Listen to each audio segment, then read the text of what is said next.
ఏమన్నా సందేహపడితే మా మీదే దుష్ప్రచారం చేస్తారా? మేమెంత బాగున్నామో చూడండి. అసలు మాది చిరకాల స్నేహం అన్నట్టుగా ప్రకటనలు రిలీజ్ చేస్తూ ఉంటాయి టీడీపీ, జనసేన. కానీ జరుగుతున్న పరిణామాలు చూస్తుంటేనేమో ఎక్కడో తేడా కొడుతుంది.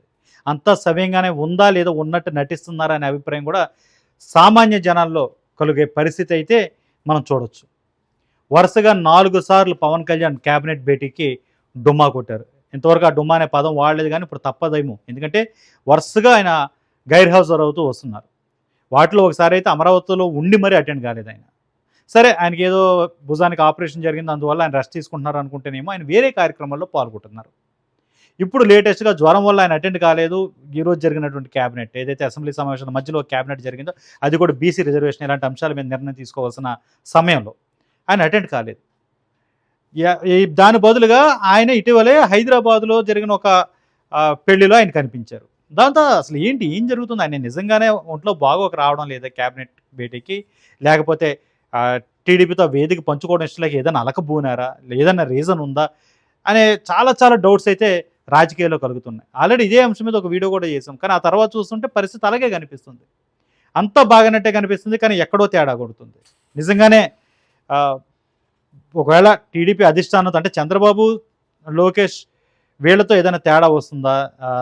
లేదా చంద్రబాబు, పవన్ మధ్య బాగానే ఉన్నా చిన్న బాస్ లోకేష్‌తో ఆ లోకేష్ టీమ్‌తో ఏమన్నా సరిపడట్లేదా పవన్‌కి? ఇలాంటి చాలా చాలా అంశాలు జనాల్లో తిరుగుతున్నాయన్నమాట. ఇప్పుడు ఇలా క్యాబినెట్ భేటీకి రాకపోవడం, కీలకమైన టైంలో ఆయన ఉండకపోవడం, ఆయన తరపున అన్నింటికి నాదెండ్ల మనోహర్, కందుల దుర్గేష్ వీళ్ళిద్దరిలో ఎవరో ఒకరు అటెండ్ అవుతారు, లేదా ఇద్దరు అటెండ్ అవుతున్నారు. మెయిన్ పవన్ కళ్యాణ్ అటెండ్ కావట్లేదు. ఇదే ఎక్కువగా నడుస్తుంది. గ్రౌండ్ లెవెల్‌లో చూస్తేనేమో జనసేన వర్సెస్ టీడీపీ అన్నట్టు పెద్ద సోషల్ మీడియా వారే నడుస్తుంది. అధినేతలు చెప్తున్నారు, మీరు ఆ ట్రాప్‌లో పడకండి, మీరు ఇదంతా ప్రతిపక్షాలు చేస్తున్నటువంటి కుట్ర. సహజంగా చెప్పే డైలాగే. ఆ ట్రాప్‌లో పడొద్దు. అసలు మన పేరుతో ఇతర పార్టీలకు సంబంధించిన వాళ్ళు ముసుగేసుకుని వచ్చి మనలో మన గొడవలు పెట్టాలని చూస్తున్నారని చెప్పి కూటమి తరపున, ఎన్డీఏ తరపున ఒక పెద్ద ప్రకటన రిలీజ్ అయింది మొన్న మధ్య. కానీ పరిస్థితి చూస్తుంటేనేమో అధినేతలు ఇలాగా బిహేవ్ చేస్తుంటే అంటి ముట్టినట్టు బిహేవ్ చేస్తుంటే ఏం జరుగుతుంది అసలు అనే అభిప్రాయం చాలా మందిలో ఉంది. ఎక్కడో ఏదో ఒక సమన్వయం కుదరడం లేదు. అధినేతలు ఇలా ఉంటే కనుక కింద అంటే క్షేత్రస్థాయిలో ఉన్న కార్యకర్తలకి ఎలాంటి మెసేజ్ పెడుతుందన్న అభిప్రాయం చాలా మందిలో ఉంది. ఇది అటు జనసేన కార్యకర్తలు కావచ్చు, అటు టీడీపీ కార్యకర్తలు కావచ్చు, వాళ్ళ మధ్య గ్యాప్ అయితే రోజు రోజుకి పెరిగిపోయే ప్రమాదం అయితే ఉంది. ఖచ్చితంగా దీనిపై ఒక అంటే మాటలతోనే కాకుండా వాళ్ళ బిహేవియర్తో కూడా ఒక సమాధానం చెప్పాల్సిన పరిస్థితి కనపడుతుంది. ఇటీవల కాలంలో లోకేష్, చంద్రబాబు అండ్ పవన్ కళ్యాణ్ వేదిక పంచుకున్న ఒకే ఒక సందర్భం భోగాపురం. లేటెస్ట్‌గా అయితే భోగాపురం ఎయిర్‌పోర్ట్ ప్రారంభోత్సవం. ఎందుకంటే అక్కడ మోడీ ఉన్నారు కాబట్టి. బట్ ఆ తర్వాత చాలా అంశాలు అటు అమరావతికి సంబంధించిన సీడ్ యాక్సెస్ రోడ్డు ఓపెనింగ్ కావచ్చు, ఇలాంటి వాటిలో కూడా ఆయన లేరు. పవన్ కళ్యాణ్ ఎందుకు లేరు అంటే నాకు ముందుగా ఫిక్స్ అయిన ప్రోగ్రామ్ ఉందని చెప్తున్నారు. కానీ యాక్చువల్‌గా ఆయన ప్రోగ్రామ్ ముందు రోజు జరగాలి. 12వ తారీఖున ఆయన యాక్చువల్‌గా ఆగస్టు 12వ తారీఖున అక్కడ ఉండాలి వైజాగ్‌లో. ఆయన 13కి మార్చుకున్నారు.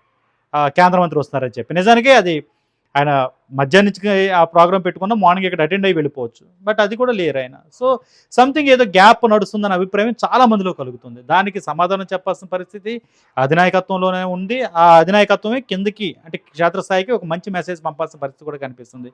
సంథింగ్ ఏదో ఎక్కడో ఒక చిన్న కమ్యూనికేషన్ గ్యాప్ నడుస్తున్న పరిస్థితి అయితే చాలా క్లియర్‌గా కనబడుతుంది.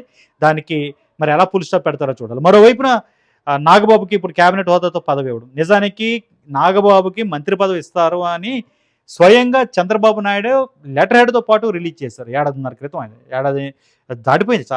ఆయన ఎప్పుడు చంద్రబాబు నాయుడు అలా ఆయన కెరీర్‌లో ఎప్పుడు ఇలా త్వరలో ఒకరిని మంత్రి పదవిలోకి తీసుకుంటున్నాము, ఆయనకు మంత్రి పదవి ఇస్తామని చెప్పి ఆయన ఎప్పుడు ఒక ప్రకటన రిలీజ్ చేసిన సందర్భం ఎప్పుడు లేదు ముఖ్యమంత్రి హోదాలో. అలాంటిది అలా రిలీజ్ చేసి కూడా అది ఫిల్ కాకుండానే ఆగిపోయింది. ఇప్పుడు ఆయనకి క్యాబినెట్ ఇవ్వలేదు కానీ క్యాబినెట్ హోదాతో వేరే పదవి ఇచ్చారు.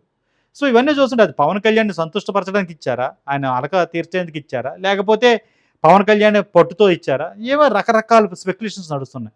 ఒక గ్యాప్ అయితే ఉంది. ఎక్కడో ఒక సమన్వయ లోపం ఉందన్న అభిప్రాయం చాలా మందిలో క్లియర్‌గా కనబడుతుంది రాజకీయాల్లో. మరి జనసేన, టీడీపీ దానికి ఎలాంటి ఫుల్ స్టాప్ పెడతాయో చూడాలి. ఇలాగ అధినాయకత్వమే ఉంటే గనక ఆల్రెడీ చెప్పుకున్నట్టు క్షేత్రస్థాయిలోకి చాలా రాంగ్ మెసేజ్ వెళ్ళే ప్రమాదం అయితే వాడికి కనపడుతుంది. మరిన్ని అప్డేట్స్ కోసం చూస్తుండండి ఏబీపీ దేశం.